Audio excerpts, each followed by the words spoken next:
राधे राधे। आज बहुत दुर्भाग्यपूर्ण विषय है। श्री राधा रानी को लेकर किसी कथावाचक के द्वारा एक बड़ी अनर्गल टिप्पणी की गई है कि श्री राधा का विवाह किसी और के साथ हुआ था। मैं रावल और बरसाने पर बात नहीं करूंगा, क्योंकि उसके लिए ब्रजवासियों की शरण में आइए, ब्रज में रहिए, तब पता चलेगा कि रावल जन्मभूमि थी या बरसाना। बरसाना में कचहरी थी राधा रानी के पिता की, और वर्ष में एक बार जाते थे या वहीं निवास करते थे। ये सब ब्रज में आना पड़ेगा। लेकिन बहुत गलत विषय आपने उठाया, बिना पढ़े, बिना जाने, बिना अध्ययन किए आपने कह दिया कि श्री राधा के पति का नाम अयन घोष था। कृष्ण से विवाह नहीं हुआ था। कृष्ण की 16,108 पत्नियों में श्री राधा का नाम नहीं था। कैसे होगा? श्री राधा क्या द्वारिका रहती थी क्या? श्री राधा क्या ब्रज को छोड़कर जाती है क्या? मैं आज प्रमाण सहित आपको उत्तर देना चाहूंगा, और मैं चाहूंगा कि आप इन प्रमाणों का प्रमाण सहित उत्तर देने की कृपा करें।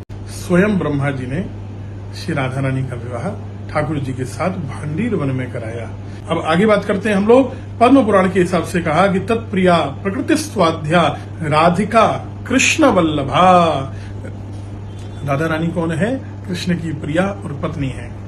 हम गर्ग संहिता की बात करें तो गर्ग संहिता में भी वर्णन है, वृषभानुसुता राधा या जाता कीर्ति मंदिरे तस्याः पतिरयम् साक्षात् तेन राधा पति स्मृतः।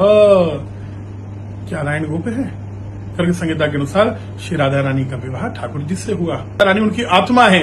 क्या किसी की आत्मा का विवाह किसी और के साथ हो सकता है? इसलिए तो ठाकुर जी को आत्माराम कहा जाता है। महोदय, आप शिव पुराण की बात करते हैं। वैसे मुझे कष्ट है कि शिव महापुराण के नाम पर टोटका पुराण सुनाया जाता है। फिर भी मैं उस पर प्रश्न नहीं करूंगा, क्योंकि शिव महापुराण के आप विशेषज्ञ होंगे, ऐसा जनता मानती है, मैं नहीं मानता।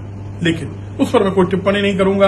अगर आपने शिव महापुराण पढ़ी होती तो आप ऐसा अनर्गल प्रलाप कभी करने की सोचते नहीं, क्योंकि बहुत उदाहरण दिए जा सकते हैं। लेकिन महोदय, इस प्रकार सनातन को दिग्भ्रमित मत करिए। जैसे ओम नमः शिवाय के स्थान पर आपने कोई और नए मंत्र को मूल मंत्र कहकर प्रचारित कर दिया, लोग उसको मानने लगे, घरों में लगाने लगे।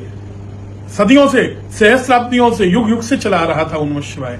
लेकिन कम से कम ब्रज को तो छोड़ दीजिए, ब्रजवासियों को तो छोड़ दीजिए, और राधा तत्व को जानने के लिए ब्रज में आइए, रसिकों की शरण में आइए, और तब श्री राधा रानी से क्षमा जरूर मांगिए।